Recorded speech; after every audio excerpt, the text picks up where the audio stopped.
باڼه می درد کړي لا ژړا سترګې می سرې دي یاره د بېلتون غشي می خوړلې په سینې دي یاره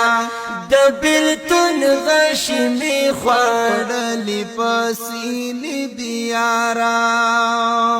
یا چې تا جدا کړله ملاره د هغې نه وروسته یا چې تا جدا کړله ما لاره د هغې نه وروسته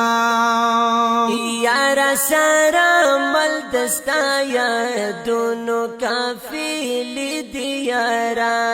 بڼه مې درد کړي لا ژړا سترګې مې سرې دي یاره د بېلتون غشي مې خوړلې په سینې دي یاره لکه د زهرو ګوړ چې وکي او تالو دې تریخ شي لکه د زهرو ګوړ چې وکي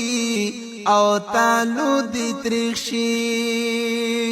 یاد جدای لمحې دې دغسې ترخې دي یاره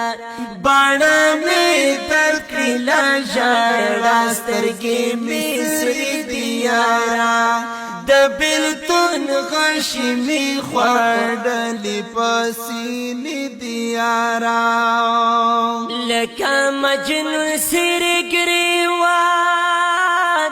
په بیابان ګرځمه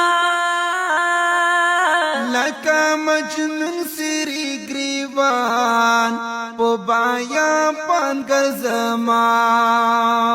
یا فراق دې کړې په ما دغسې نخرې دي یاره باڼه مې درد کړي لا ژړا سترګې مې سرې دي یاره د بېلتون غشي مې خوړلې په سینې دي یاره خندلی نشم زړګیا یا ترېنه وینې څاڅي خندلی نشم زړګیا ترېنه وینې څاڅي وی لا غمه شونډې مې په منځ دوه ځایه پرېږدي یاره